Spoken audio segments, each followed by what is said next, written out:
Tres. Nos encontramos con el doctor Vladimir Cerrón, líder de Perú Libre, con quien vamos a dialogar brevemente acerca de algunos temas muy importantes de la coyuntura política actual. Doctor Vladimir, buenos días. Buenos días. En primer lugar, vamos a responder a unas preguntas cortas para que el público televidente pueda tener una noción de lo que está ocurriendo en nuestro país.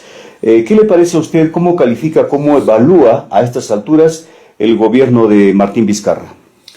Bueno, el gobierno de Martín Vizcarra lamentablemente no se ha salido del formato neoliberal, con todas las consecuencias negativas que esto trae, y si bien es cierto ha emprendido una lucha anticorrupción, esto definitivamente no es suficiente porque la corrupción va inmerso al sistema neoliberal, y después esto ha conllevado pues a un enfrentamiento de su partido político, en este caso del PPK, contra el fujimorismo, que era la mayoría parlamentaria, y trayendo como consecuencia el cierre del Congreso.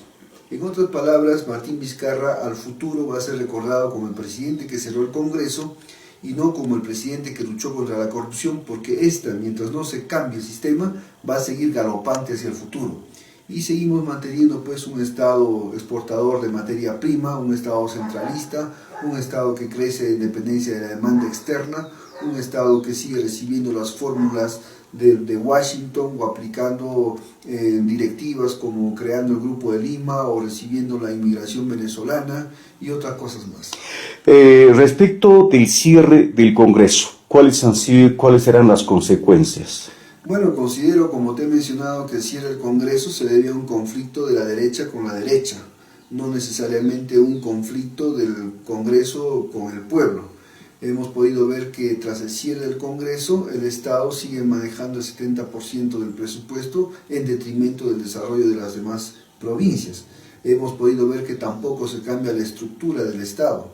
No se han cambiado las reglas de juego en las elecciones, donde se siguen manteniendo ciertos privilegios, donde los partidos políticos conservadores de derecha son los que tienen la mayor preferencia. Considero de que este cierre del Congreso finalmente no cambia la realidad socioeconómica del pueblo peruano, y la elección del nuevo Congreso tampoco va a poder ofrecer mayores cosas.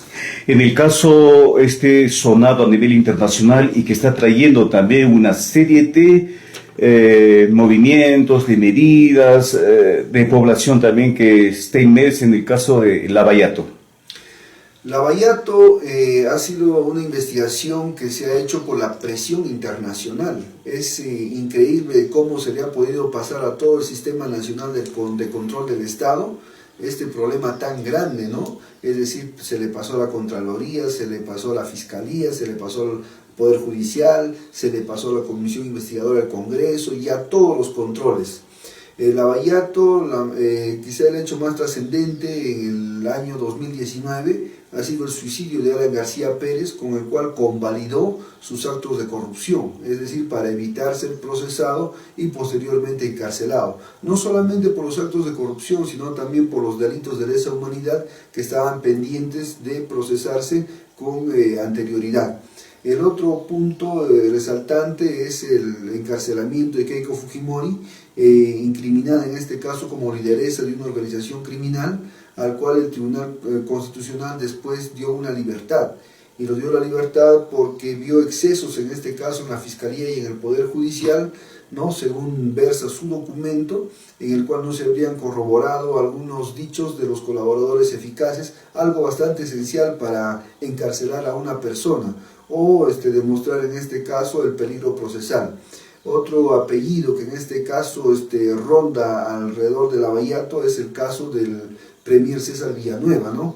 Una persona a quien prácticamente se le debe, entre comillas, el golpe de Estado a Kuczynski para posicionar en este caso al presidente Vizcarra. Su discurso fue anticorrupción, pero sin embargo los colaboradores eficaces de Odebrecht terminan denunciándolo que él había recibido sobornos. Y finalmente, que algo que no debe pasar por encima es el mismo tema de Odebrecht, a quien se le devolvió 254 millones de la hidroeléctrica Chaclia, o está en proceso de devolución, pese a haber violado las normas de contrato de colaboración eficaz. Es decir, nunca habló que hubo sobornos en el proyecto de Chavimochic, de Olmos, del corredor vial de Piura, de Cuntur y del gasoducto. Por tanto, si esta empresa ha mentido, definitivamente ya no se merecía mayor trato ni mayores consideraciones que se le siguen dando. En ese mismo contexto, el caso de los cuellos blancos.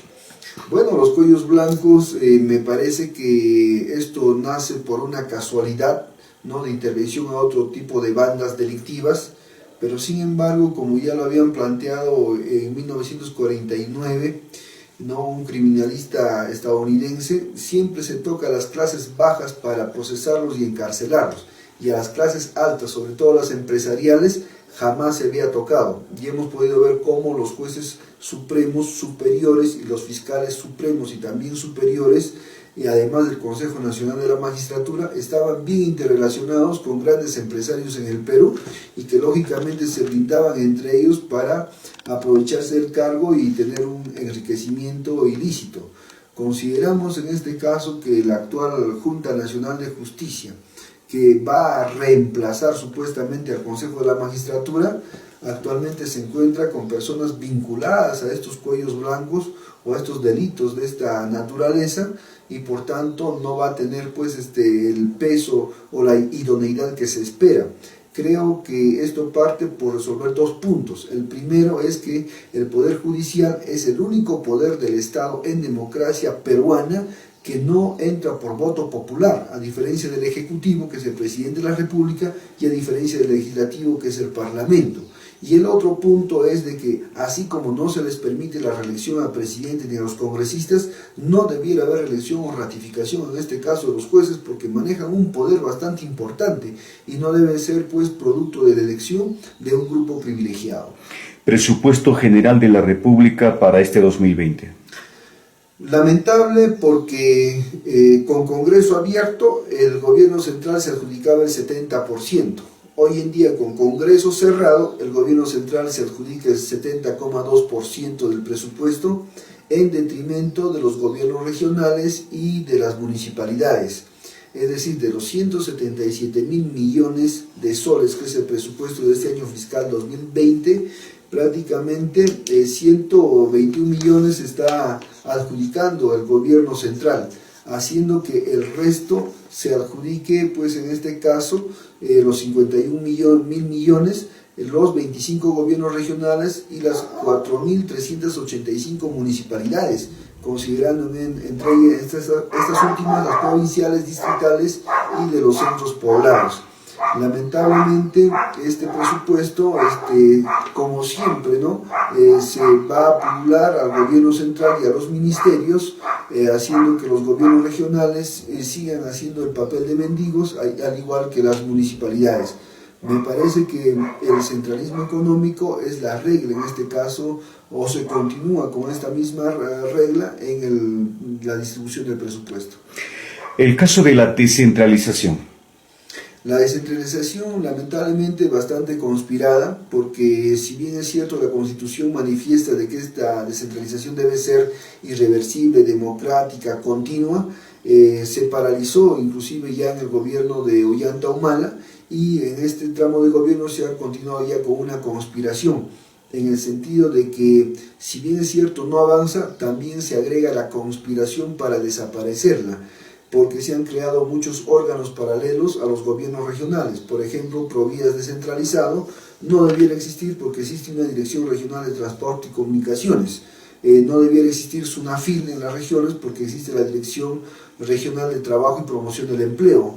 O no debiera existir como 20 programas que maneja el Ministerio de Agricultura, como es Sierra Azul, Agroideas, Agroexportaciones, etcétera, ¿no?, cuando existe una Dirección Regional de Agricultura.